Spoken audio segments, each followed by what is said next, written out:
તો ધારાસભ્ય ચૈતર વસાવાની અટકાયતને લઈને સમર્થકોમાં પણ રોષ જોવા મળી રહ્યો છે। ડેડિયાપાડાના પોલીસ સ્ટેશન ફેરવાયું પોલીસ છાવણીમાં।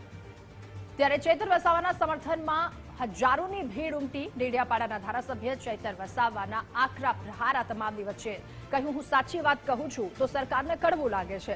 મને દબાવવા માટે આવું બધું કરવામાં આવે છે। રાત્રે મારા ઘરે પોલીસ મૂકી ભયનો માહોલ ઉભો કરવામાં આવે છે। ઘણા નેતાઓ મને ફાંસી મળે એવું ઈચ્છી રહ્યા છે।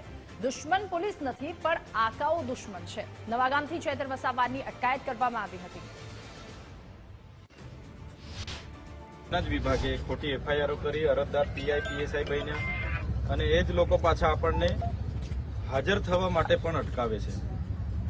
તો આ માત્ર ને માત્ર આપણી લડત તૂટી જાય, આપણને આવી ખોટી ખોટી એફઆઈઆર કરીને કોર્ટ કચેરીને જેલમાં આપણે ફરિયાદ કરીએ, આપણું મનોબળ તૂટી જાય અને આપણે બધા મીટિંગો કરીએ, મળીએ, કંઈ સારું કામ કરીએ, કોઈને વળતર અપાવીએ, એ કોઈને ગમતું નથી।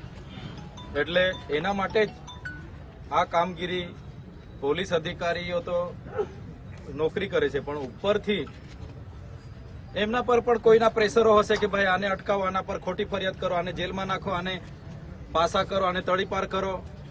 કેટલાકના મગજમાં તો એવું હોય કે આને વહેલી ફાંસી થઈ જાય તો આપણને અહીંયા ખુલ્લું મેદાન મળી જાય, હોય ને આવું। પણ તમારા જેવા ગરીબ લોકોના, વંચિતોના, કામદારોના, આદિવાસીઓના બધાના તમારા આશીર્વાદ છે અમારી પાસે, અમારા પર છે। કુદરતે કોઈનું અમે ખોટું કર્યું નથી, એટલે કુદરત બધી રીતે સહકાર આપે છે। એટલે તમે ચિંતા નહીં કરતા। આજે આપણને અંકલેશ્વર જવા દેવામાં નથી આવ્યા। સવારના 5 રાતના મારા ઘરે તો રાતની પોલીસ મૂકી દીધી હતી, છતાં અમે સવારે નીકળ્યા એટલે અહીંયા અટકાવું ત્યાં અટકાવું કરતા કરતા આપણે ડેડિયાપાડા પોલીસ સ્ટેશન સુધી આપણને લઈ આવ્યા।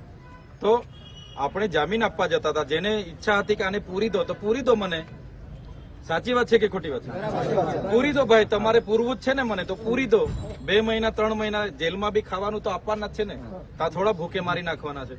પણ અમારા લોકોના કામ નહીં થાય, લોકોને ત્યાં સુખ દુઃખમાં ઉભા નહીં રહીએ, કંઈ બી લડત ના લડીએ, એના માટે આ બધા ગતકડા ચાલે છે કે આને ક્યાં દબાવી દઈએ, ક્યાં ડામી દઈએ, આનું કાર્ય પૂરું કરી નાખીએ।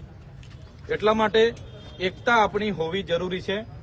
આપણે આ વિસ્તાર હોય, આજુબાજુ વિસ્તાર હોય કે આદિવાસી હોય, દરેક માટે લડીએ છીએ। શિષ્યવૃત્તિ માટે બિરસા મુંડા ભવનનો ઘેરાવો કર્યો, અહીંયા બોગસ નર્સિંગ કોલેજો ચાલતી હતી તે વિદ્યાર્થીઓ માટે આપણે લડ્યા।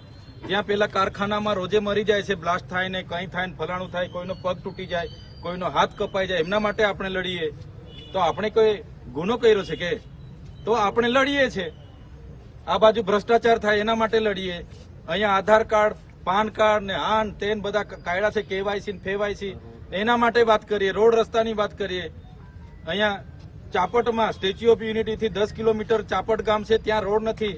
પેલી બેનને ડિલિવરી માટે પ્રસૂતિની પીડા થઈ, રસ્તો નહીં હોવાના કારણે એમ્બ્યુલન્સ નહીં પહોંચી, 10 કિલોમીટર જોડીમાં લઈ જતા હતા, તો રસ્તે બાળકને જન્મ આપી દીધો। તુરખેડામાં એક મહિલા જેને પ્રસૂતિની પીડા થઈ, લઈ જતા જતા રસ્તે મરી ગઈ બિચારી, એનું નાનું બાળક છે। તો એની મુલાકાતે આપણે કહીએ, સરકારને જયારે સાચું કહીએ છીએ તો કડવું લાગે છે। સાચી વાત મૂકીએ એટલે કડવું લાગે। અહીંયા જંગલ જમીનો કરીને આપણે માંગણી કરીએ ત્યારે આપણને નહીં આપે, પણ પ્રોજેક્ટ વાળાને 300 એકર બારોબાર ફાળવી દે, રોડ વાળાને સંપાદન કરી દે, એટલે આપણે બોલીએ છીએ। તો આપણને દબાવવાની વાત છે। પણ તમે બધા આજે આવ્યા છો તો આજ અમારી તાકાત છે, આજ અમારી શક્તિ છે, તમારા બધાનો સહકાર છે, એટલા માટે જ અમે આટલું લડી શકીએ છીએ। બાકી તો આ તો મને એકલો લડું એટલે મારું તો કારનું પૂરું કરી નાખે। આજે તમે આવી ગયા, બાકી આજે તો મને ઉચકીને